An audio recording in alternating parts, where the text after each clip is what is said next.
Welcome back. Welcome back once again to the special revision series for CSAT ahead of the prelims that is scheduled in just 9 days from now.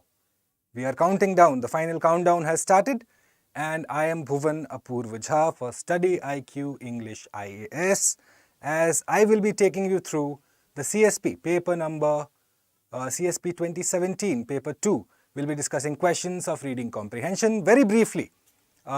We have discussed 12 lectures so far.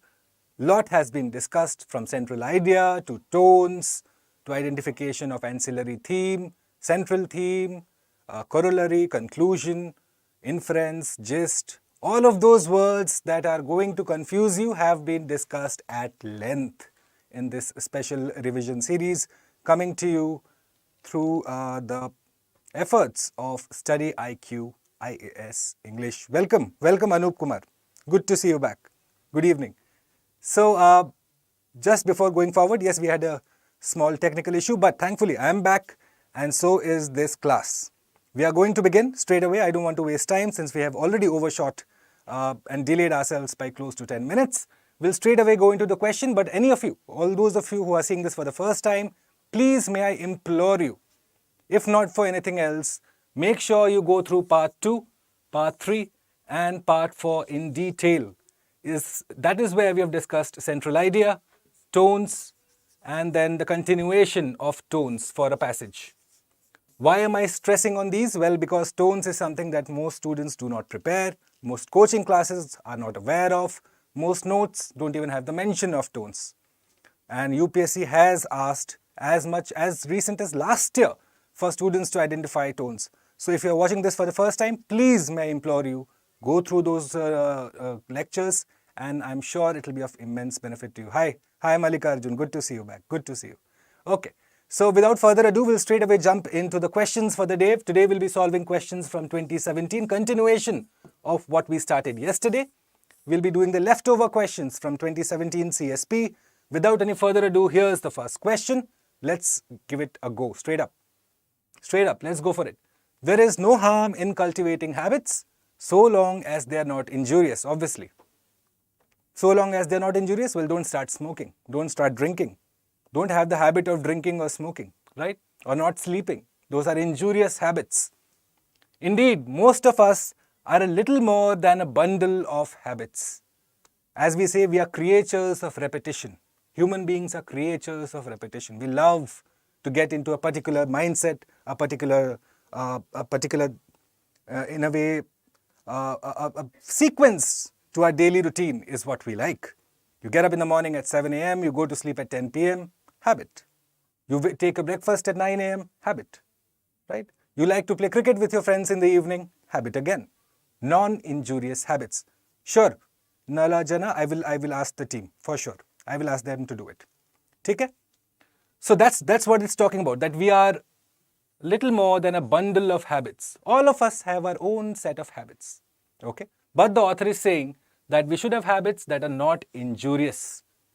Right? Like I told you, smoking, drinking, not sleeping, injurious habits. Take away our habits and the residuum would hardly be worth bothering about. What's residuum? Residuum is essentially what is left behind. Right? So what the author is saying is, if you take away our habits, well, what would be left of us? Not much. We wouldn't be bothered about it. Eventually, our habits define our personality. That's what he's speaking about. So, we could not get on without them. They simplify the mechanism of life. They enable us to do a multitude of things automatically, which, if we had to give fresh and original thought to them each time, would make existence an impossible confusion. So the author is essentially saying that habits are good. Habits make our life easy.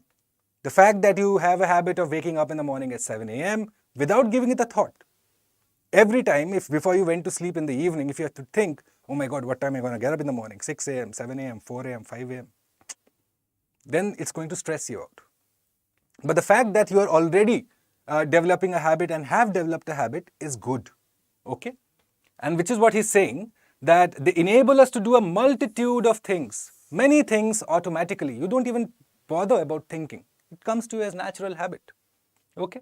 Which, if we had to give fresh and original thought, again, if you had to think about it time and again on a daily basis, that would tire you out, that would sap you out. That would make your existence impossible. It would make your existence difficult.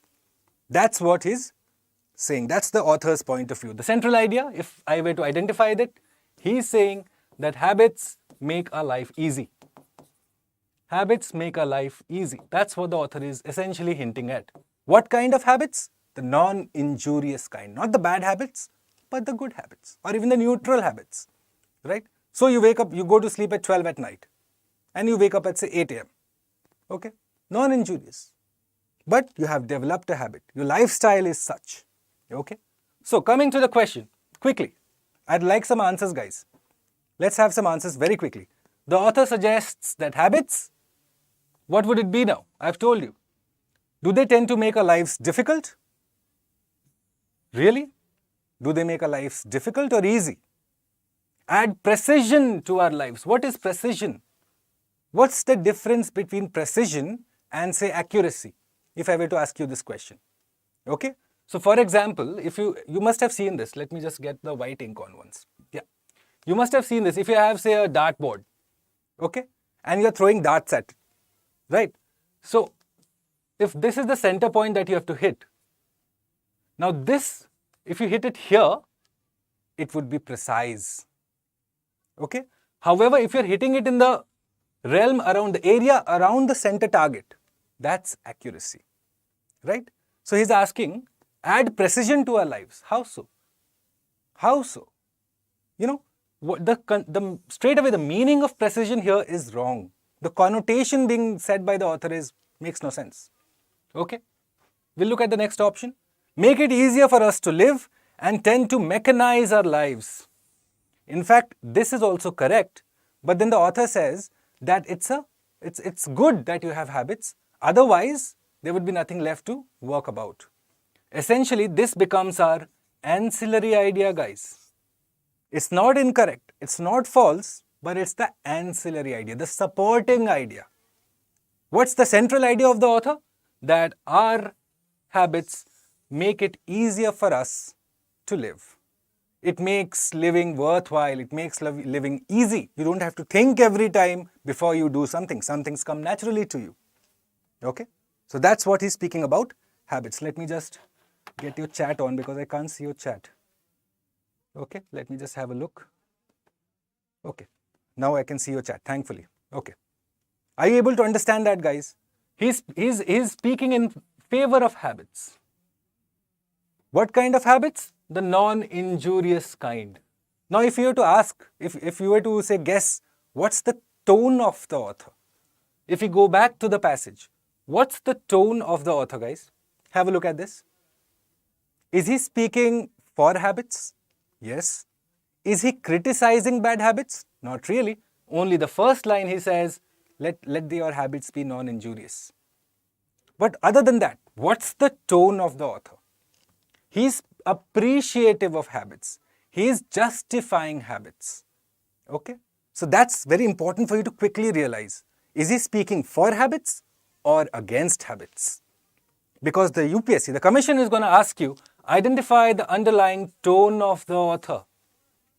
Okay? So you should know whether he's being critical of habits or appreciative of habits. Whether he's scathing of habits or he's being persuasive so that you should inculcate habits. 4 different realms altogether, 4 different meanings. You have to identify which one. He is being appreciative of habits. He is in fact asking us, telling us that without habits, your life would be mundane. Your life would be boring. It would be mechanical. Okay? So which is why the habit and habits leading to your own particular personality become our central idea. Whereas all the other arguments that I told you become the ancillary idea, the supporting idea, on which the author's point of view stands. Okay, Mallikarjun was in dilemma of choosing C or D. So we'll have a look. I'll tell you why C or D. D is, like I told you, Mallikarjun, tend to mechanize our lives. You know, the sense here he is giving is that we become machines. Whereas what he's saying here is, look at this line here. They simplify the mechanism of life. They enable us to do a lot of things automatically for which we had to give fresh thought. And it would make our existence an impossible confusion. He's not saying that we mechanize our lives. Habits essentially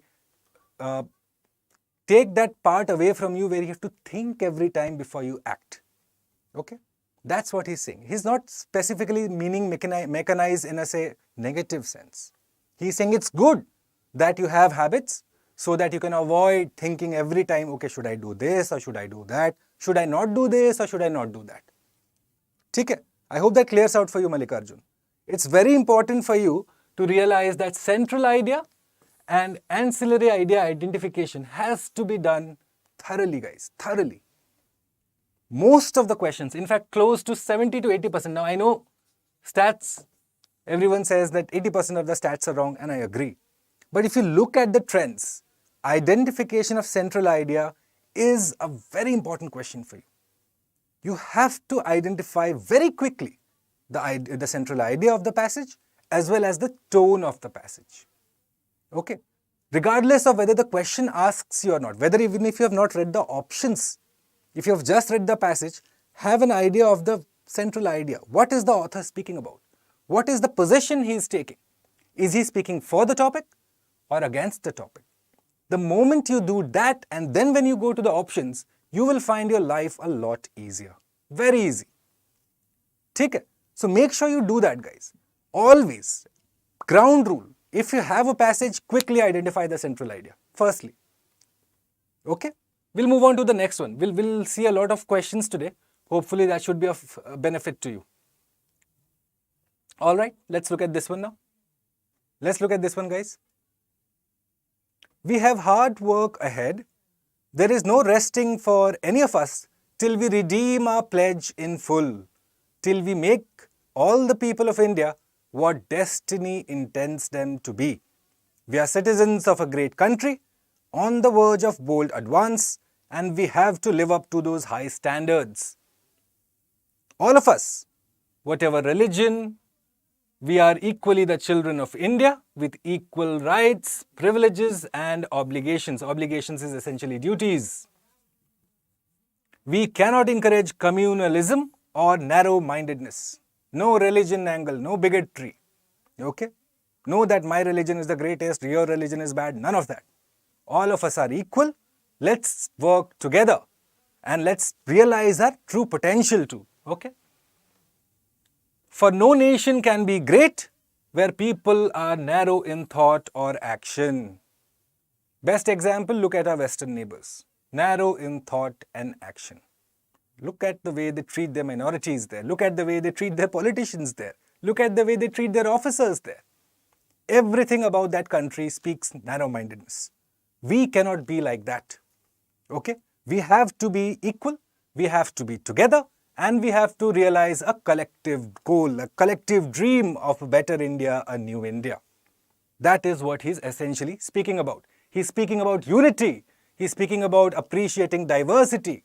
Not just say of religion, but also of thought. Okay? So, once you have identified this, that he's speaking about, say, unity and diversity, he's asking all of us to be together. Then when we look at the questions, the challenge the author of the above passage throws to the public. What does this mean? Firstly, look at the question. The challenge the author throws to the public. Through the passage, what is the author trying to say? What should you do? Okay? What should you be? What should the people of India behave like? Is what the author is asking you to identify. Now look at the questions. A high standard of living, progress and privileges. High standard of living has not been mentioned in the passage. Plus, he's not even asking about the standard of living. He's speaking about unity, diversity and appreciating all of that. Straight away wrong. Equal privileges, fulfillment of destiny and political tolerance. Political tolerance, really? He's speaking about religious tolerance. He's speaking about thought tolerance. Okay? Equal privileges. Where is the sense of equal privileges? Look at it. Equal rights, privileges and obligations. Right? So that doesn't make sense again. Fulfillment of destiny and political tolerance. This has not been spoken about in the passage. Where has political tolerance been spoken about? ठीक है? No, not B guys. Be very clear here. He is not spoken about this angle here. He may have spoken about this. He may have spoken about collectively realizing our dream, but then this has not been mentioned.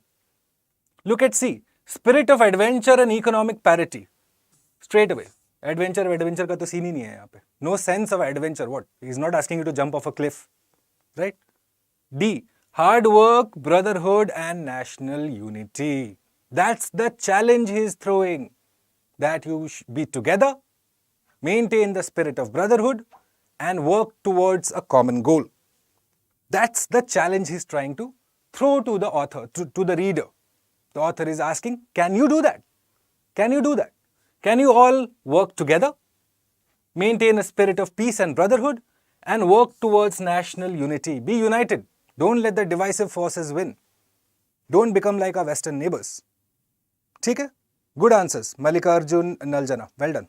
Nalajala. Sorry. Let me know if I pronounce it wrong, yes? Or I'll just call you Prasanna. That's better. Because I remember a very famous cricketer. One of the probably the greatest cricketers ever. One of the better fielders also, I believe. Spinner also he was. Prasanna. My father used to tell about him, speak about him. Anyways. So this is the whole thing. ठीक है?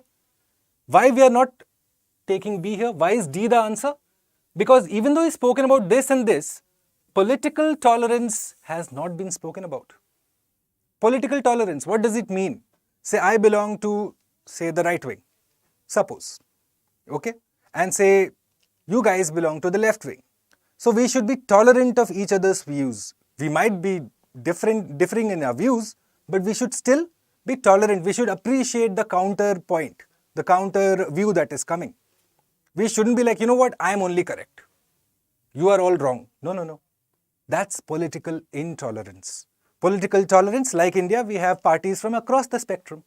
We have right-wing parties, so-called left-wing parties, so-called centrist parties also, who again, they oscillate between different ideologies depending on convenience. But then that's what? Political tolerance. There's space for every thought in the polity. That's political tolerance. ठीक है? Please understand that very clearly. He has not spoken about this, which is why B can be negated out. Now look at this, what UPSC has done in the year 2017. Small passages followed by one question. Roughly 15 to 16 questions that year. Around 16 questions. By my estimate, around 16 questions. I might be wrong, one or plus one or minus one. But 16 questions were like this only. Straight up. Small passage, understand, tell me the central idea. Small passage, tell me what the author is speaking about. Small passage, identify the tone. Which is why, guys, may I request you, go back to those lessons if you're having troubles identifying the central idea. You cannot walk into the CSP center at 2:30 p.m. on the 28th and then hope to ace the paper if you cannot identify central idea and tones. Because once again, may I inform you that roughly on an average, you can expect 25 questions out of the 80 questions which come from RC, reading comprehension. Imagine that, imagine the number of questions that are free. All you need to do is just quickly learn to identify central idea, tones, assumption, inference, gist, all of that, conclusion, easy. These are low-hanging fruits. Most people don't pay attention to these small things. Most students, what they tell me is that, you know what, I'll go with gut feeling. My gut tells me that this is the answer. Your gut is wrong. Okay? Your gut was wrong last year also when you failed prelims. It'll be wrong next year also when you will again fail prelims if you do not start to change your method of understanding. How do you do that? Learn in a scientific manner. English is not very difficult. It's not rocket science. There is just a couple of rules that you need to know. After that, it's just questions and broadening your understanding. So please, may I request you, go back to the series of 1, 2, 3 and 4. Have a look at these lectures. Have a look at the questions we have done. And then let me know if you face any more difficulties after that. I don't think you will, but if you do, I am available to solve them. Okay, let's move on to this one now. I think this has been done. Yes, this one. Okay, very quickly. Yes, Prasanna, absolutely correct. National unity is the main scope. He's speaking about maintaining brotherhood, coming together and working towards that goal, no? Good identification. Badhiya. Let's have a look at this, guys.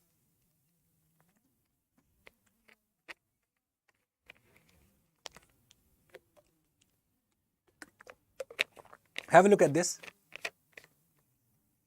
A successful democracy depends upon widespread interest and participation in politics, in which voting is an essential part. Voting is an essential part of democracy. To deliberately refrain from taking such an interest and from voting is a kind of implied anarchy. It is to refuse one's political responsibility while enjoying the benefits of a free political society. While. What does while mean? What does the sense of while here tell you? Most people will be like, I've never voted in my life, and they'll take pride in it. Oh, I've never voted in my life. You're a fool then. Okay, that's what the author is saying. That you shouldn't take pride in your voting. The fact that you don't vote is essentially, it's a kind of implied anarchy to refuse one's political responsibility. To vote is your responsibility. The fact that you don't vote means you're letting go of that responsibility. You're not fulfilling your obligation as a citizen, as a lawful, law-abiding citizen. Okay? And at the same time, you enjoy the benefits of a free political society. Imagine if you were in Syria, if you're in North Korea, closer home, if you are in a Western neighbor country. Yeah? Those people are literally crying out loud, can we have elections? Can we have elections?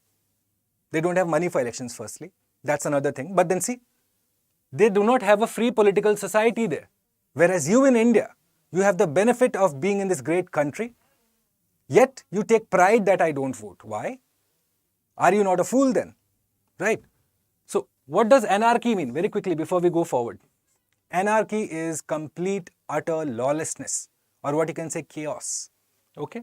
Chaos. For example, if you have seen the movie Batman, yeah, Joker, that fellow Joker, Dark Knight Rises, all of those whole series, that fellow Joker, he likes anarchy. He does not like order.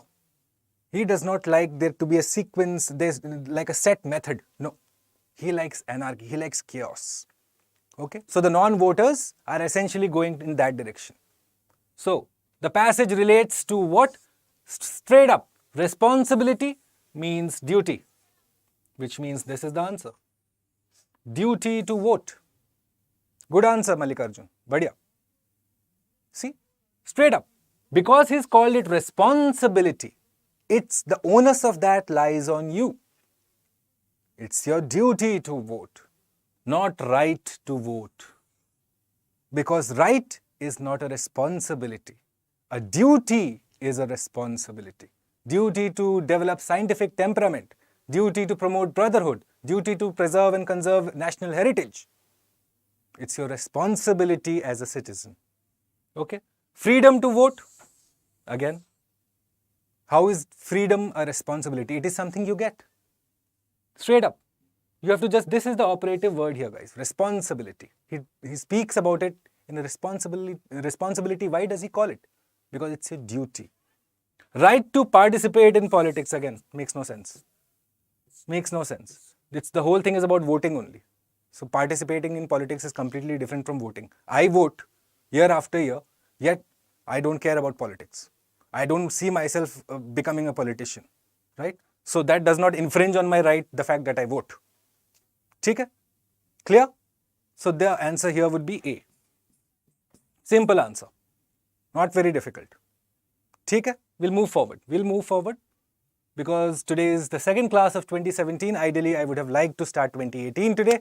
But it's important that you guys know how to approach previous year's questions and not just solve them blindly and then hope कि 28 तारीख को फिर से कर लेंगे. We'll do the same thing on 20th. It doesn't happen.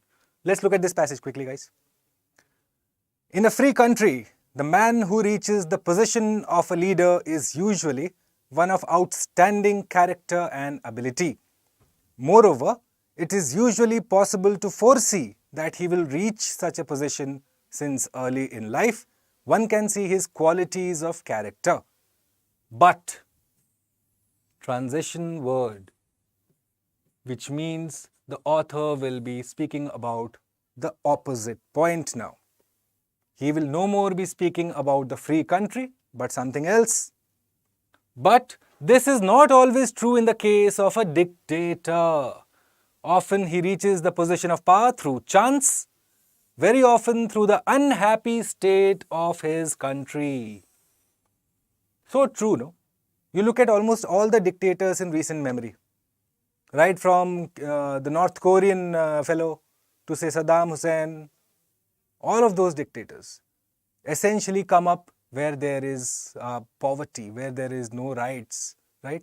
Where the people are unhappy. So that's dictator. That's where the dictator comes up. But in a free country, well, the man who comes up is usually one of outstanding character and ability, who knows or who probably can foresee at some point that he is going to become a leader or a person in a position of authority. Okay? That's the sense. Free country versus dictatorship. Central idea? Agreed? Central idea, free country versus dictatorship? Let's look at the question. The passage seems to suggest. Central idea again. Identify the central idea. A leader foresees his future position. No. Not really. What leader? Of a democracy, of a free country or a dictatorship? Not specified. B. A leader is chosen only by a free country. Why? A dictator is not a leader? Straight up, wrong again. A leader must see that his country is free from despair. Must see? Must means what? Ought to. Same thing. That condition needs to be fulfilled for him to become that. A leader must see that his country is free from despair. Now please understand very quickly. Okay.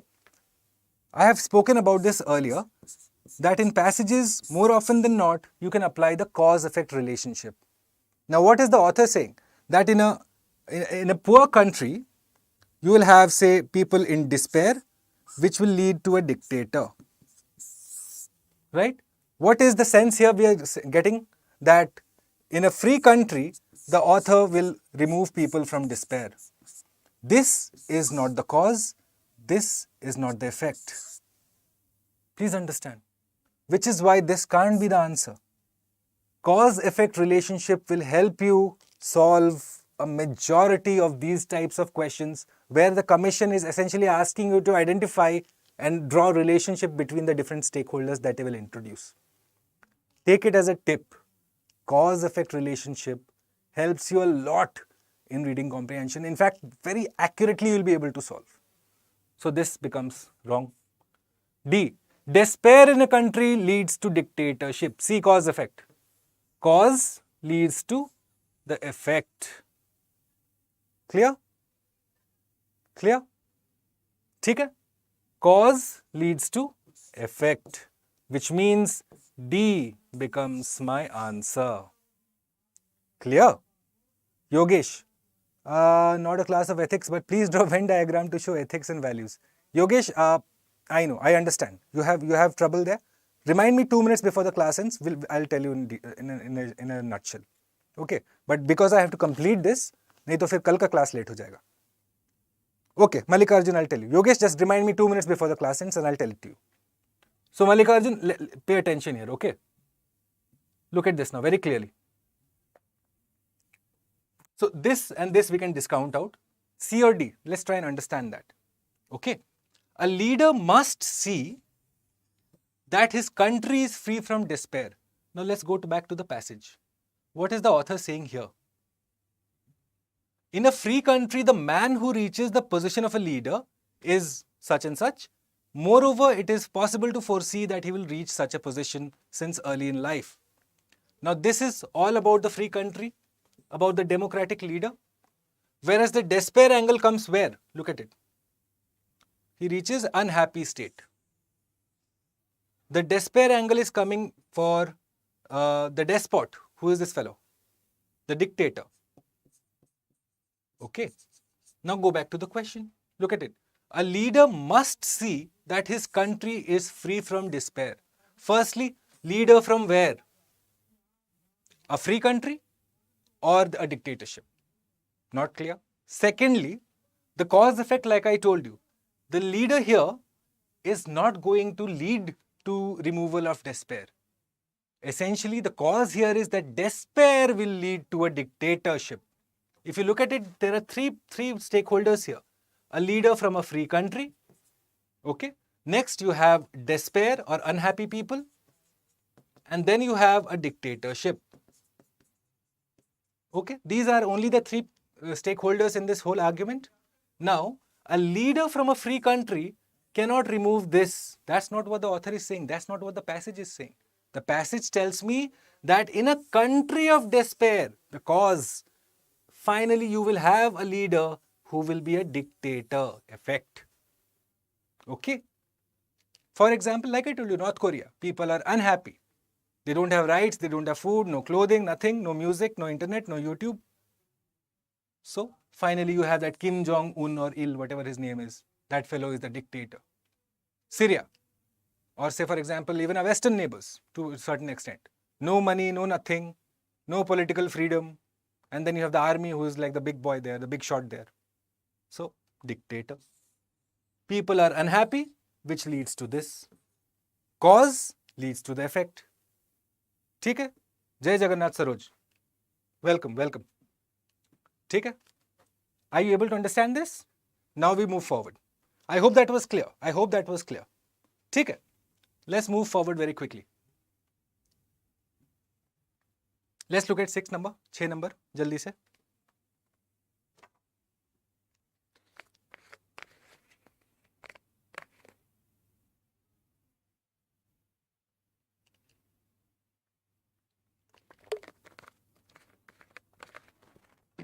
The greatest blessing that technological progress has in store for mankind is not, of course, an accumulation of material possession. Not. So, what is he saying? Technological progress is just not completely to do with material possessions. The amount of these that can be effectively enjoyed by one individual in one lifetime is not great. Look at it, transition word. Quickly, I'm underlining for you because you're going to do this on the final day also. Identify the transition word, guys. But there is not the same narrow limit to the possibilities of enjoyment of leisure. Narrow limit to the possibilities.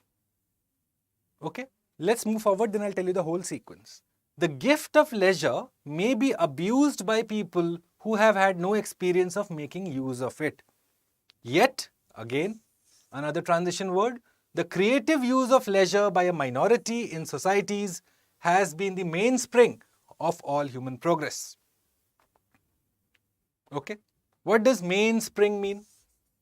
What does mainspring mean? Before we go forward, has been the basis, has been the fundamental basis. That's mainspring, the fundamental basis. Okay. So what is he saying now? What's the passage telling me? That technological progress ka pura, the whole meaning of technological progress is not just that you have material possessions. In fact, whenever you have free time, how well do you use it?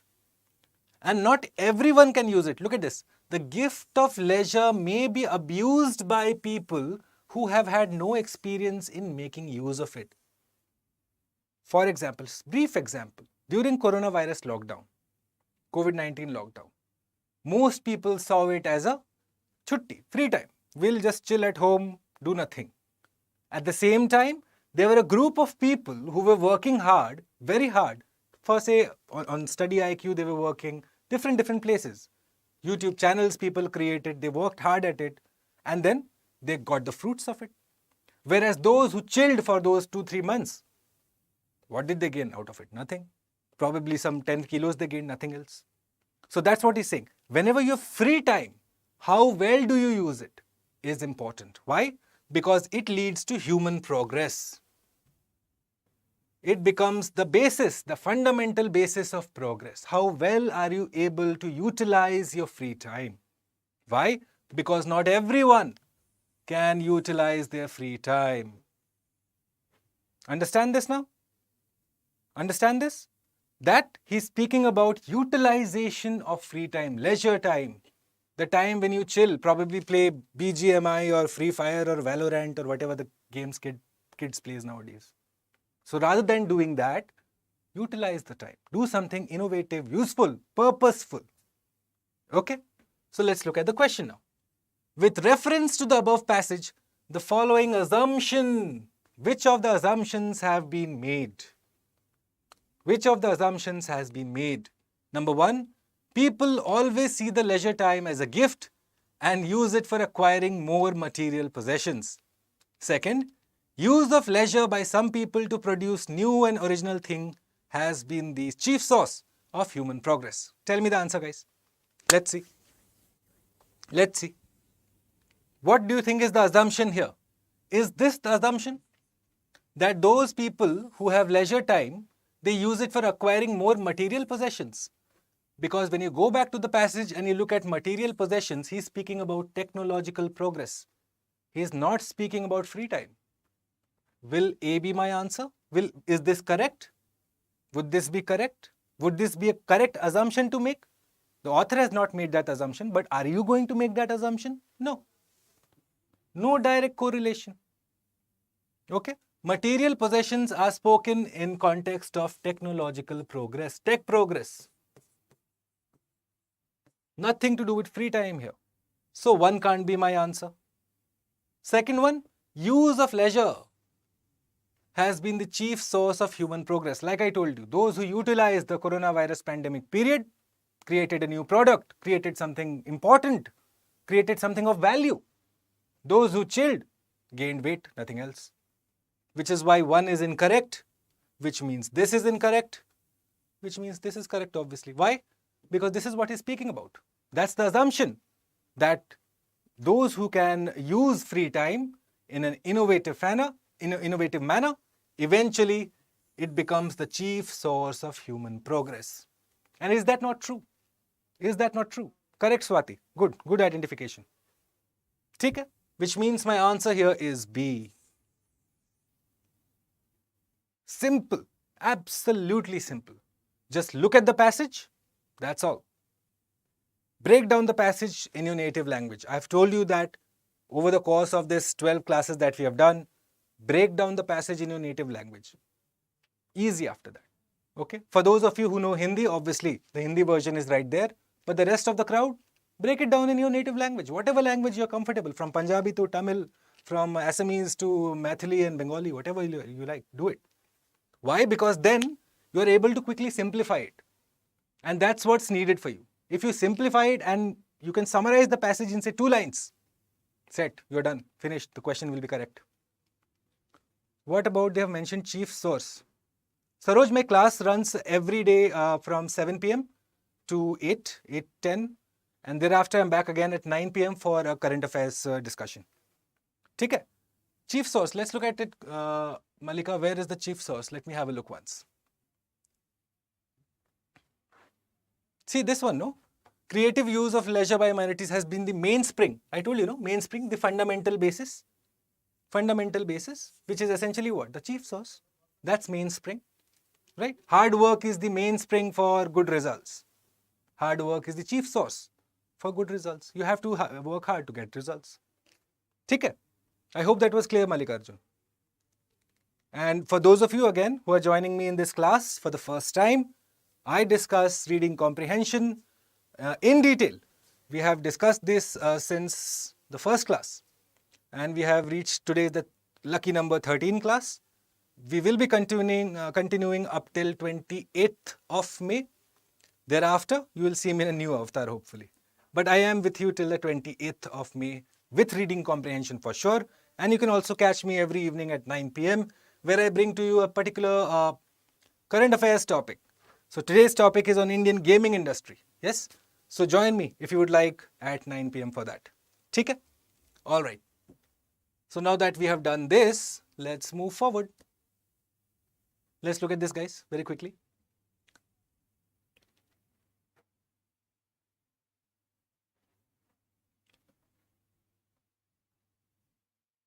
Good, Yogesh.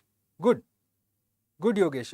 If your math and reasoning are strong, good. But again, I would suggest that please make sure that you go through the reading comprehension. Especially अगर योगेश आप इस साल appear हो रहे हो. If you're appearing this year, बहुत important. It's extremely important that you go through reading comprehension. You cannot afford to be surprised on that day. Swati, welcome. If it's your first class, may I suggest to you, if you have problems in identification of tones and central idea, then you can go back to this particular series that I've mentioned here. I'll ask them to update, Prasanna. I will ask them to update, but you will find them all under the live section, okay? You will find all of this under the live section, but I'll ask them to create a playlist too. I don't think I'm aware of it, but thanks for letting me know. I'll ask them to do it. So this is what we have done so far. For central idea tones, these are the lectures, part 2, part 3, part 4. And thereafter the assumption, inference, conclusion, gist, all of those words, implication is here onwards. Then we have discussed year by year, previous year questions. So I hope that will be of use to you, and do join me every evening at 7 p.m. Okay, we'll go back to the passage because I know most of you must have been solving that. Go for it, please.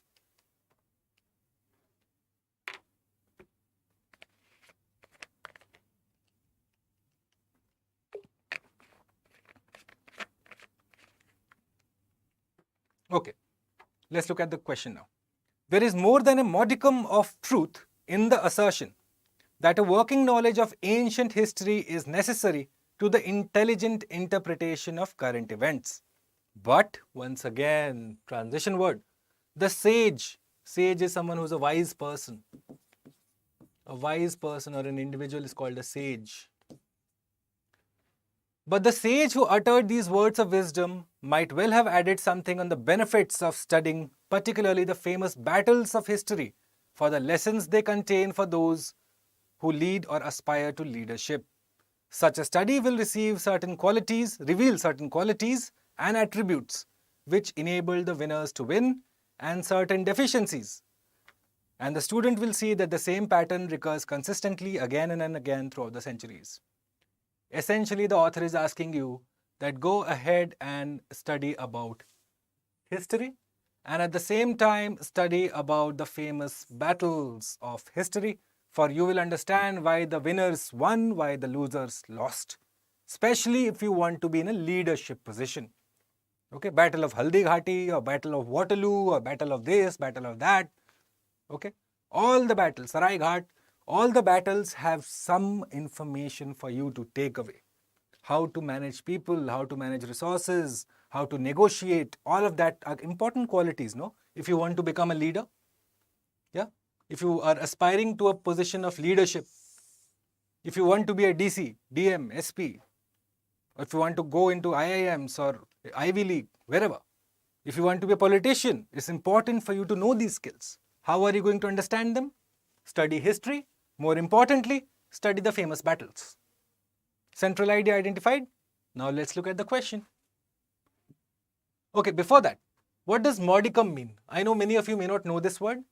So modicum is a small amount. Okay. So for example, your parents tell you that be home by 10 p.m. Okay. You come back by say midnight. Then they ask you, where were you? You say, you know what, I was studying with my friend at my friend's place. But they can smell, say, cigarette on you. Then your father is going to tell you what? There is not a modicum of truth in that statement, which means there's not even a small bit of truth in that statement. You're lying. So that's modicum. A small amount, small bit, small quantity. Okay? Now let's look at the question. We have to identify the assumptions. Have a look. Let me know. Quickly. Yes, have a look, guys. A study of the famous battles of history would help us understand modern warfare. The author has spoken about leadership. He's talking about history, battles of history, and that being used for positions of leadership. Is he not? Has he not asked you, has he not mentioned that in the passage? This relationship has he not established? Study history. More importantly, study the battles of history so that you can understand what to apply if you have to become a leader. What has study of history got to do with modern warfare? What has the Battle of Waterloo or the Battle of Haldi Ghati got to do with BrahMos missile? Nothing. Zero correlation. Wrong assumption. Wrong assumption. Second one, studying the history is essential for anyone who aspires to be a leader. Okay, the D option is not here, so D will be neither 1 or 2. Neither 1 or 2. I think that's gotten cropped. Studying the history is essential for anyone who aspires to be a leader. Is that an assumption? Is that the assumption, guys? Look at the option. Look at the question here. Study of ancient history is necessary to the intelligent interpretation of current events. Events tak hi khatam ho gaya. That is it. You study history so that you understand contemporary relevance, contemporary happenings. Okay? So, straight up. It's not important for anyone who aspires to be a leader. No. Anyone who aspires to be a leader should study the battles. More specifically, no, the battles is spoken about, not the history. History is to understand what's happening around me. So which means this is also incorrect. Which means my answer is D, neither 1 or 2. Clear? Good answer, Mallikarjun. Bahut badhiya. Nahi, Swati. Which is what? See, this, no, the relationship. If you study history, you understand today. However, if you have to become a leader, you have to understand the battles, so that you understand why the winners won, why the losers lost. That's the relationship. That's the relationship. Okay? Don't make that mistake. UPSC, you know what they do? The Venn diagram of the bigger circle, the Venn diagram of the smaller circle. Are they correlating? Are they superimposing on each other? You have to understand that first. Is the relationship direct? Or is it tangential? In this sense, it's tangential. It's not a direct correlation, no? That you have to study history to become a leader, no.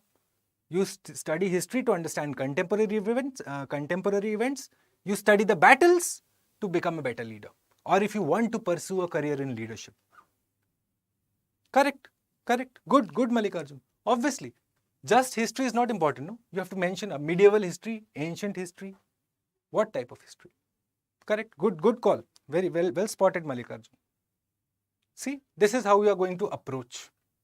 Never draw a correlation on yourself that the author has not drawn. Don't do that. Okay. All right. So that will wrap it up for today. Once again, we'll be wrapping it up. But tomorrow I'll see you 7 p.m. same class. Tomorrow we'll be doing questions from 2018. Okay. And tomorrow I hope to do a longer class. Okay. If you are going to join me, please join me from 7 p.m. and I hope to take it up till 8:30 at least. Because I want to finish 2018 tomorrow. So that we can have a marathon session sometime on Sunday or probably in the coming week. Okay? Please do join me, guys. So that I can assure you that you will benefit out of that 1 hour. Okay, it will help you. I can assure you for the next week's prelims, it will be of immense benefit to you. You will actually enjoy it. Okay? Alright, guys. I'll see you guys tomorrow. Yogesh, I'm sorry, but can I take it tomorrow? Will that be okay? Because my next faculty is going to come in. So tomorrow for sure, the first thing I'll do is I'll answer your question. Mallikarjun, I've already spoken about it. We are working to make that happen. Don't worry. Yogesh bhai, for sure, पहला चीज कल के class में मैं आपको ethics और values का पूरा understanding समझाऊंगा. Thank you Swati for joining. Thank you Anup bhai. Thank you Prasanna. Thank you Mallikarjun. I'll see you guys tomorrow. And the rest of you who are watching me but haven't commented even one word till now, please join me tomorrow 7 p.m. Until then, take care of yourself, study hard, be well. Good night. And join me before at 9 p.m. There's a special discussion, a live program on Indian gaming. So that'll be of immense benefit to you. It'll be of interest to you also. I'll see you guys tomorrow 7 p.m. Thanks again. Bye.